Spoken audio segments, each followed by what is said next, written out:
Special edition of PFTOT. Myles Simmons, Mike Florio here for as long as we need to break down the significant news that isn't shocking but still feels jarring. We finally have a ruling, a decision, a settlement in the Deshaun Watson situation, 11-game suspension, $5 million fine. And this came about in a strange sort of way. And Myles gets a gold star because he texted to the PFT group that the Browns had delayed their media availability for Thursday.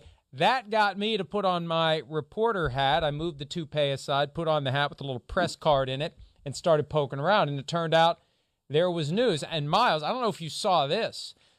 I mean, you saw the press release that someone tweeted. Apparently, it was accidentally posted by the league on its communications website. Someone in the Watson camp said to me, "Now you know why we don't trust the NFL's processes."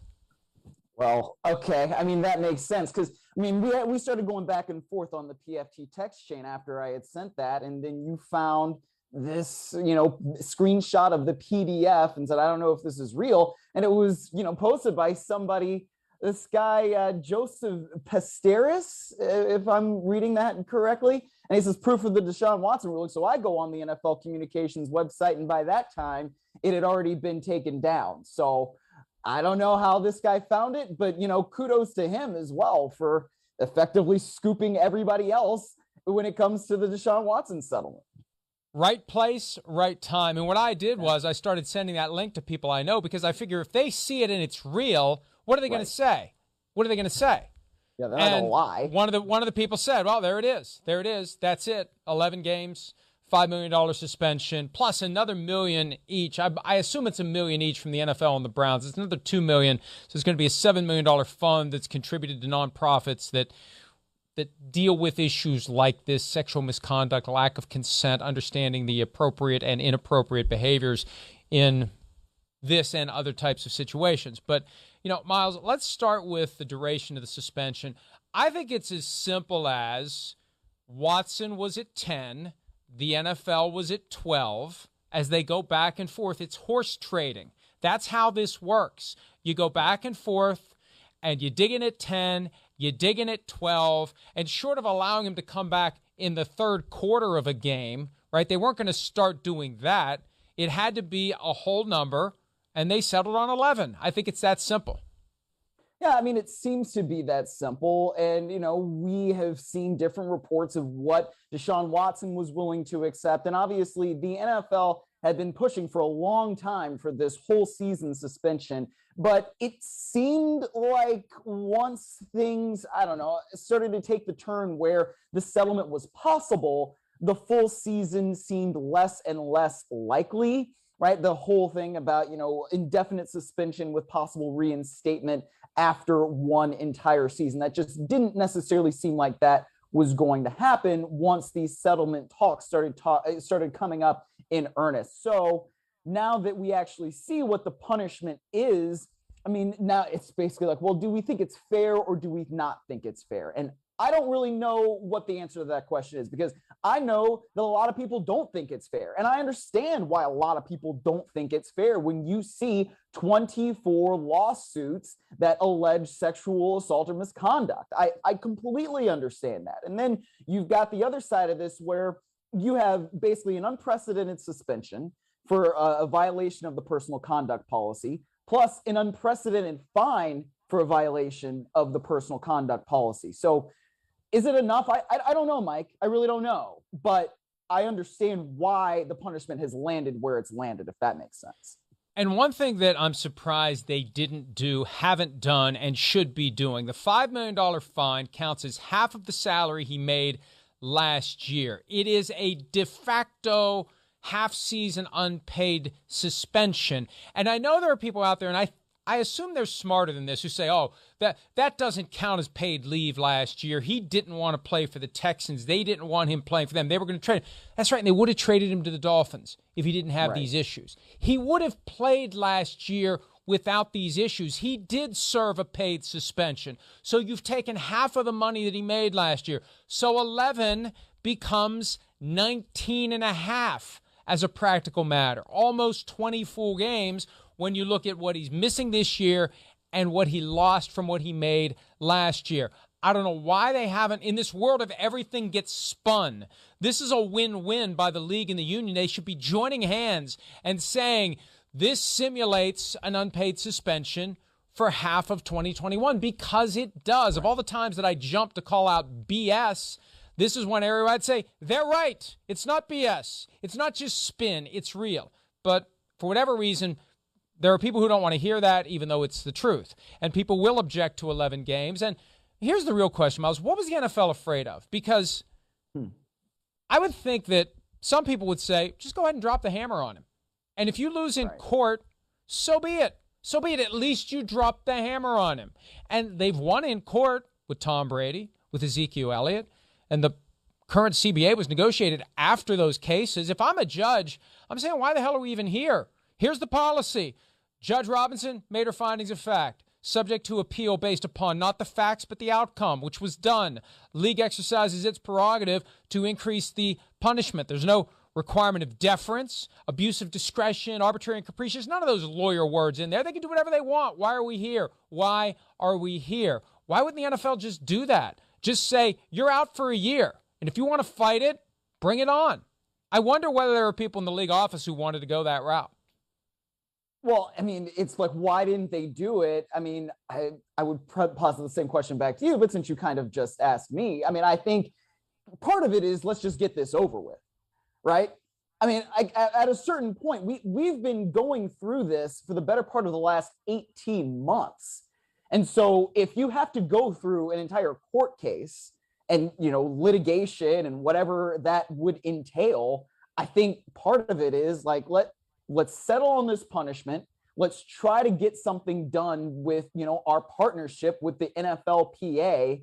And, you know, to be sort of crass about it, but it kind of is, let's move on. Let's start the process of moving on and figure out what it needs to be for Deshaun Watson to continue his career with the Cleveland Browns. Because, look, no matter what happened here, he was always going to be the quarterback for the Cleveland Browns, at least in 2023 and beyond, right? And that's why the Cleveland Browns made this move. Not really for 2022, but for 2023 and beyond. When you've still got a quarterback in his mid-20s that when he is on the field is one of the elite quarterbacks in the game. That's why they made the trade. So I guess from that standpoint, it's like, let's figure out what this outcome is. Let's have something that is agreeable for both parties, and let's just start the process of moving on right now. Former Commissioner Paul Tagliabue's catchphrase, pull string, not who will rid me of this meddlesome priest, but all's well that ends.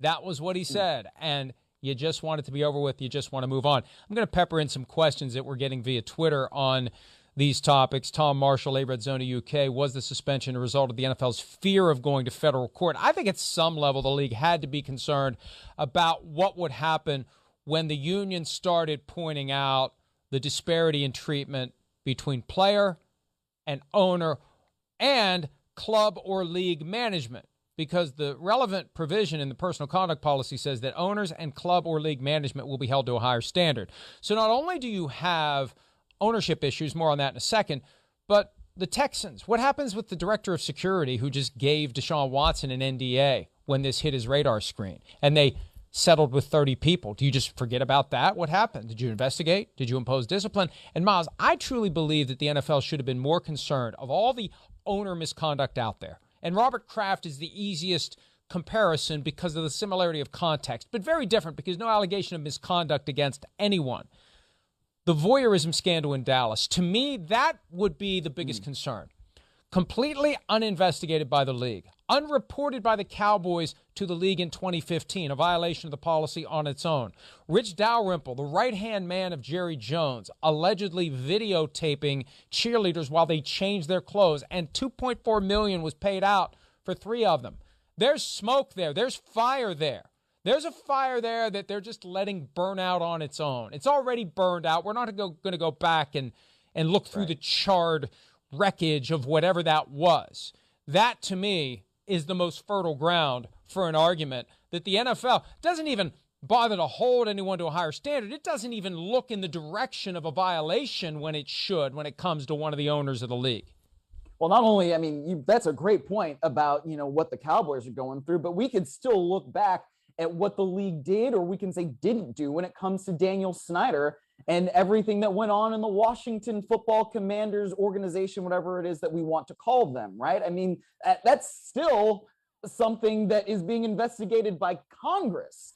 So those things, I think, also could have been presented in court, and where you're talking about, hey, what is the significant penalty that an organization has had to pay, right? That versus what it is that Deshaun Watson has to do, especially when the organizations and the people who are in those places of power are supposed to be held to that higher standard under the conduct policy. Here's an important question from @Tyler the Caruso, also Cujo on Twitter. How much did the new contract tolling play a role in the negotiations? Is 11 worse than a full season for the Browns? Now, I had been kicking around this question of whether or not there's a minimum number of games he has to play this year to have the contract not tolled. And there's some misconceptions out there. I've already seen some tweets that are inaccurate, that the 6 games avoided any possibility of tolling based upon partial season. That has to do with accrued years for the purposes of free agency. Josh Gordon once got stung by that, by missing a late game in the regular season, didn't pick up a year of credit toward free agency. The contract only tolls if he doesn't play at all. And regardless, he's available for 6 games. The contract won't toll. Here's why it helps the Browns if it would have tolled. He would have been signed, not through 2026, but through 2027. His salary next year would have been $1 million and change, the minimum for a player with his level of experience, not $46 million. And I wouldn't be surprised. I don't know this, but I wouldn't be surprised if there were forces in the league that didn't want a 1-year suspension simply because of that fact, that it helps the Browns. Right. And, hey, let's wreck their season. Let's force them to go with someone else for 11 games. And then Watson's back, rusty as hell, hasn't played in a year and a half, almost 2 calendar years since his last game. That's fine with us because it avoids having the Browns take their 5-year contract as of this year and say, hey, this works for us. We have a 5-year brand new contract as of next year. Absolutely, it does. And so, yeah, I think that anybody that's looking at the Browns this year, if you are somebody that's in club personnel, maybe all the way up to ownership, especially if you're in that AFC North division, which I believe we know is going to be pretty darn competitive there with the Bengals and the Ravens at the top, the Browns coming in to try and chase, and people can underestimate the Steelers at their own peril. I feel like it does make a lot of sense from a competitive standpoint to say, look, 11 games, that isn't bad for us. Where Deshaun Watson, we saw how rusty he looked last week against Jacksonville in that preseason game, and he was only taking a few snaps. Yes, but I mean, he airmailed that first throw that he had about as poorly as you can. So this is somebody that is going to be coming back to the field after not playing a real game since January 2021, when the Texans finished that season, I believe, 4-12, right? This is going to be somebody that maybe the Browns are going to be in a competitive spot. Who knows what Jacoby Brissett's going to be able to do if he is the quarterback for the first 11 games. But, at that point, you still are maybe in a playoff chase, and you've got a quarterback that's going to be as rusty as Deshaun Watson definitely will be. Yeah, from a competitive standpoint, I see why that benefits me. Hi, I'm Mike Tirico, and thanks for watching. Make sure to hit subscribe for the latest news and highlights from NBC Sports.